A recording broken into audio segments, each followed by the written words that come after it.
Hello, my name is Danny Cage Jr. and this is my persuasive speech for Communication 220, and this is my lovely audience.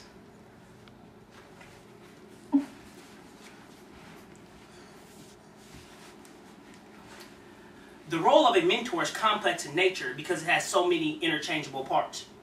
For some mentees, the mentor has to operate as a driver, thus steering them into a positive direction.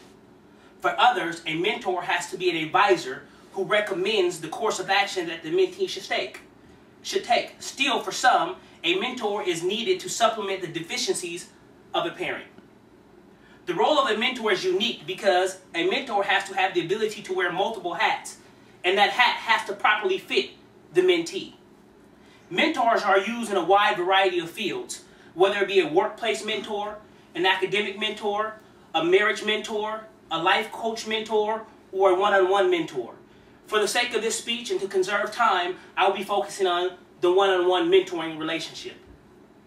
See, a mentor is not an issue of age. A mentor is an issue of necessity. We have all come across a situation in our life where we didn't quite know how to deal with that situation or handle that situation, and how we got through that situation was with the help of a mentor. Whether it was their direct impact or their indirect impact, we went to someone and asked for guidance or assistance or help in order to get past that area of life. And whether we directly asked him or whether we looked to someone who was in that field and said, hey, I see how Mr. John did it in school, let me try what he did. See, according to the article, The Effects of a Mentoring Program of At-Risk Youth, published in the Adolescent magazine, when a youth is labeled at risk, that youth usually exemplifies behavior and or emotional issues that come from a single parent home and lack the nourishment needed to be successful. So some of these youth already have their backs against the walls and do not have all the tools in their tool belt that is needed to be successful in life. However, the role of a mentor can be that multifaceted tool that comes in and teaches them and trains them and equips them to be able to handle, navigate, and get through multiple levels of life, multiple levels of area in life. I like to look at a mentor as a GPS system. And what the mentee does is they put their direction in. They say, this is my final destination. This is where I want to get to. However, I don't know how to get there. And the mentor will be the one that helps to navigate, steer them, give them the turns and everything they needed to get to their destination. And the mentor also oftentimes has to be the one that tells you when a road is closed or when it's blocked and when you can't get there. Because oftentimes we want to do something, but we let our emotions get the best of us, so we do what's best for us and maybe not what's going to be best for us for tomorrow. We do what's best for us for today. And the mentor can say, stop, hold on, calm down, I understand that you're emotional, however, let's go down this road.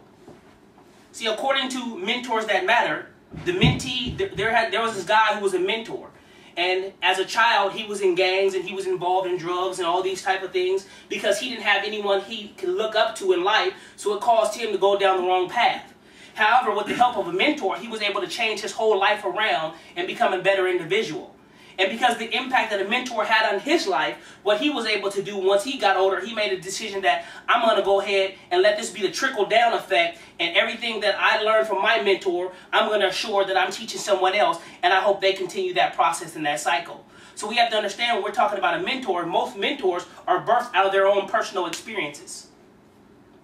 And according to the Big Brothers Big Sister of Hampton County, at-risk youth who participate in mentoring programs are 93% more effective in expressing their feelings and emotions and being able to communicate. They're 80% better at making decisions, and they are 77% able to avoid stressful situations because of the impact that the mentor had in their lives. Now, we know that all mentoring relationships are not good mentoring relationships. Take, for example, if you're mentoring someone of the opposite sex who's close to your age or just someone of the opposite sex, you have to think that you are this mentee is telling the mentor all the integral details of their life. So they know everything about this person. They know what makes them tick. They know what makes them go. They're there to appeal to their emotional senses when they're down and when they're stressed. So this mentor knows how to play on these things. And like I'm a firm believer, if you put the right ingredients in the right bowl at the right temperature, you can make anything. So a mentor has to have some safeguards in place to assure that they don't cross the lines of mentoring.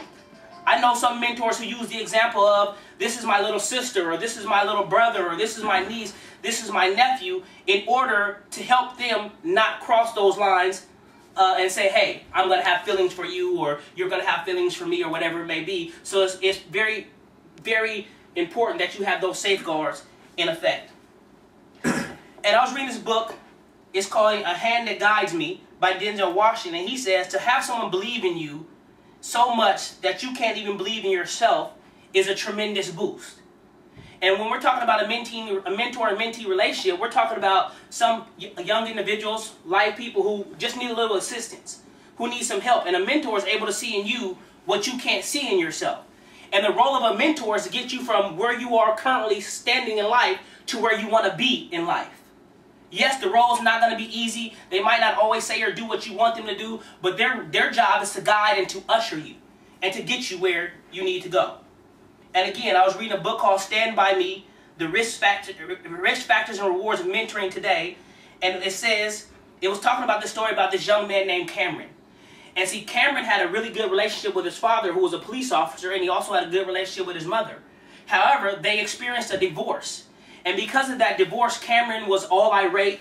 He didn't really do well in school anymore. He was socially awkward. And there was a lot of things going wrong in his life because his life, as he knew it, had been destroyed. So Cameron got the mentor who was a firefighter. And when I remember the one day in the story, it was talking about how this firefighter came into Cameron's neighborhood in the fire truck and picked him up. And Cameron lit up. However, when the pressures of life got too tough for this mentor, he no longer had time for little Cameron anymore. And so now Cameron is feeling like, man, my father's left me. My mom really doesn't care about my feelings because she's no longer with my father. And now this mentor who I've poured so much into no longer has time for me anymore. So that also can be a negative effect of mentoring, is the fact that the mentor may not have time for the mentee anymore. Again, according to the Search Institute, a mentor is not a savior, not a social worker, not a doctor. Subsequently, a mentor has to know his or her own role, understanding that if they can stay in their mentoring lane, they will prevent any collisions. So even though this firefighter was doing a wonderful thing in Cameron's life, his job was not to fix Cameron. He couldn't do that. His job was to be there and to be in need and fill a void that was left in Cameron's life. It's not going to just be him that has to fill that void. It may take many mentors to fill the void of one person, because the bond that he has with his father is a bond that he won't have with anyone else. So a mentoring, but sometimes I do know mentoring relationships can be vital. I have a nephew who, when I've done mentoring, I've mentored about 20 or some odd young folks and had pretty much success with those relationships. However, I have a nephew, no matter how hard I try or no matter how hard or much effort I put into getting his life on the right track, it just doesn't hold the same weight as someone coming in, another mentor from the outside coming in and helping him, because he feels, you're my family, you love me, you're supposed to do these things for me. So the role of a mentor is very important because it gives you access into people that you wouldn't normally get, and it lets people know, I'm doing this because I love you, not because I have to. So what I like to say in this speech about mentoring is, I think we all need a mentor. You may say, I didn't come from a troubled home, I didn't have a rough life, there's not anything I need a mentoring for. However, we've all had situations on our job where we were quite unsure, and we had to look to someone as a mentor to help further our careers. You know, whether it be sports, your coach was your mentor saying, hey son, I believe in you, that's why I'm harder on you. That's why I'm tougher on you. So the role of a mentor is one that is important, and the role of a mentor is one that's vital. How I like to see a mentor is this. This paper represents all the mess of my past. And see, what a mentor does, it takes all this mess right here, and and as you see, it's gone.